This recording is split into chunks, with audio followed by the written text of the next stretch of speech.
ఆ తర్వాత మీకు తెలుసు కోకాపేటలో భూముల యొక్క వేలం వెనకాల ఉన్న కోణం, అందులో జరిగిన కుంభకోణం, 1000 కోట్ల రూపాయలు చేతులు మారినాయి. చేతులు మారిన 1000 కోట్ల రూపాయల లావాదేవీలలో సిద్దిపేట కలెక్టర్ పి వెంకట్రామరెడ్డి క్రియాశీలక పాత్ర పోషించిండు. ఆయన కుటుంబానికి సంబంధించిన రాజ్ పుష్ప అనే కంపెనీకి దాదాపుగా 17 ఎకరాల భూమి కొనుగోలు చేసిండ్రు. 100 కోట్ల రూపాయల అవినీతి జరిగింది. ఈ 100 కోట్ల రూపాయల అవినీతిలో పి వెంకట్రామరెడ్డి ఆయన కుటుంబ సభ్యులు ప్రత్యక్ష పాత్ర ఉన్నది. ఇతని మీద చర్యలు తీసుకోమని చెప్పి ప్రధానమంత్రికి, హోంశాఖ మంత్రికి, సిబిఐ డైరెక్టర్కి నేనే స్వయంగా ఫిర్యాదు చేసిన కాంగ్రెస్ పార్టీ అందరం, ఉత్తమ్ కుమార్ రెడ్డి గారు, ముఖ్యమైన నాయకులమందరం సంతకాలు పెట్టి సిబిఐ డైరెక్టర్కు ఫిర్యాదు చేసినాం. మేము సిబిఐ డైరెక్టర్కి హెచ్ఎండిఏ ఆధ్వర్యంలో ఏవైతే టెండర్లు జరిగినాయో ఈ టెండర్లలో జరిగిన కుంభకోణాలు, కోకపేట భూముల యొక్క లావాదేవీల మీద తక్షణమే ఎంఎస్టీసీ సంస్థ మీద కూడా ఈ ప్లాట్ఫామ్ ఏదైతే ఈ ఆక్షన్కు ప్లాట్ఫామ్ అందజేసిండ్రో ఆ సంస్థలో గోల్మాల్లు జరిగినాయి అని స్టీల్ మినిస్టర్ కింద వస్తే స్టీల్ మినిస్టర్ కూడా మేము ఫిర్యాదు చేసి ఈ ఆక్షన్కి ప్లాట్ఫామ్ ఏదైతే ప్రొవైడ్ చేసిన ఎంఎస్టీసీ ఉందో ఎంఎస్టీసీ మీద, హెచ్ఎండిఏ మీద, పి వెంకట్రామరెడ్డి మీద సంపూర్ణమైన విచారణ చేసి చర్యలు తీసుకోమని చెప్పి రాతపూర్వకమైన ఫిర్యాదు సిబిఐ డైరెక్టర్ నుంచి మొదలు పెడితే ప్రధానమంత్రి వరకు కాంగ్రెస్ పార్టీ పార్లమెంట్ సభ్యుడిగా, పిసిసి అధ్యక్షుడిగా నేను ఫిర్యాదు చేసిన. ఇవాళ ఆ ఫిర్యాదు కూడా పక్కనున్నది. భూ లావాదేవీలకు సంబంధించి ఫిర్యాదులు పక్కనున్నాయి.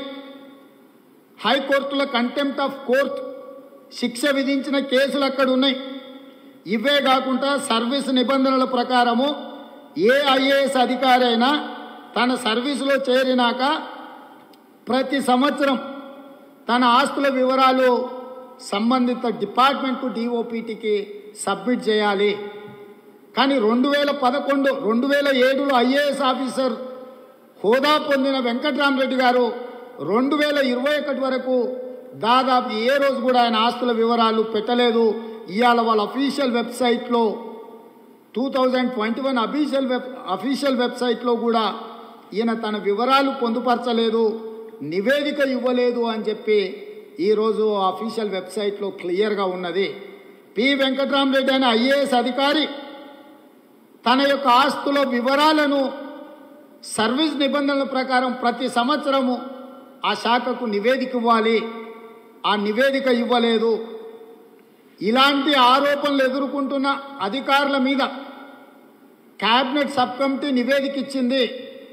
ఏ సంవత్సరమైనా ఆస్తుల యొక్క వివరాలు ప్రకటించకపోతే, సంబంధిత శాఖకి ఇవ్వకపోతే తక్షణమే సెంట్రల్ విజిలెన్స్ కమిషన్ విచారణకు ఆదేశించి అధికారుల మీద చర్యలు తీసుకోవాలని చెప్పి నియమ నిబంధనలు ఉన్నాయి. దానికి సంబంధించి కూడా ఈరోజు ఉదయమే prime minister, home minister, concern minister and chief secretary central vigilance కమిషన్కు నేను ఫిర్యాదు చేసిన. సర్వీస్ నిబంధనల మేరకు, చట్టం పరిధిలో ఒక ఐఏఎస్ ఆఫీసర్ మీద ఇన్ని తీవ్రమైన ఆరోపణలు ఉన్నప్పుడు, రాతపూర్వకమైన ఫిర్యాదులు ఉన్నప్పుడు, రాష్ట్రపతి విచారణకు ఆదేశించినప్పుడు సంబంధిత శాఖ కూడా చీఫ్ సెక్రటరీకి లేఖ రాసి విచారణ చేసి చర్యలు తీసుకోమని అన్నప్పుడు మేము ఏవైతే కోకాపేట భూముల ఆక్షన్లలో వెంకట్రామరెడ్డి సొంత కుటుంబానికి సంబంధించిన రాజ్ పుష్పకు 100 కోట్ల మేలు జరిగింది, ఎకరాల కొద్ది భూములను గోల్మాల్ చేసిండు. కోకపేట ప్రాంతంలో 100 ఎకరాలు, తెల్లాపూర్ ప్రాంతంలో 400-500 ఎకరాలు భూములు అన్యాయంగా అక్రమంగా సంపాదించండి ఆరోపణలు వస్తున్న నేపథ్యంలో వెంకట్రామరెడ్డి గారు ఒకవేళ ఇన్ని విచారణల నుంచి తప్పించుకోవడానికి తన అక్రమ సంపాదనను సంబంధిత శాఖకు వివరాలు ఇవ్వాల్సి వస్తుందన్న ఆలోచనతోని ముందస్తుగా ఒకవేళ రాజీనామా లేఖనిచ్చిన చీఫ్ సెక్రటరీ గారు ఇన్ని ఆరోపణల నేపథ్యంలో ఆ రాజీనామాను తిరస్కరించాల్సిన అవసరం ఉండే. పత్రికలలో వస్తున్న వివరాల ప్రకారం నిన్న ఉదయం వెంకట్రామరెడ్డి గారు రాజీనామా ఇస్తే సాయంత్రానికి ఆయన రాజీనామాను ఆమోదించిండ్రు. ఇవాళ పొద్దున కేసీఆర్ గారు ఎమ్మెల్సీగా వారిని నామినేట్ చేసిండు. రేపో మాపో రెవెన్యూ మంత్రి ఇస్తాడని నేను అడుగుతూనే రాష్ట్ర ముఖ్యమంత్రిని, కేసీఆర్ గారు ఈ తెలంగాణ రాష్ట్రం వచ్చింది తెచ్చింది మీలాంటి దోపిడీదారులకు, దోపిడీ దొంగలు దోసుకోవడానికి, దోపిడీలో నీకు సహకరించిన వాళ్లకు పదవులు ఇవ్వడానిక, వాళ్ళని కాపాడడానిక అని నేను అడుగుతున్నా. హాయ్ ఫ్రెండ్స్, మా టుడే టుమారో యూట్యూబ్ ఛానల్ చూస్తున్నందుకు చాలా థ్యాంక్స్. మరిన్ని లేటెస్ట్ వీడియోస్ కోసం వెంటనే సబ్స్క్రైబ్ చేయండి. అలాగే ఈ బెల్ ని కూడా రింగ్ చేసేయండి. మా నోటిఫికేషన్స్ అన్ని మీ మొబైల్లో వస్తాయి. అలాగే మా వీడియోస్ మీకు నచ్చితే లైక్ చేయండి, షేర్ చేయండి, నచ్చకపోతే కామెంట్ చేయండి.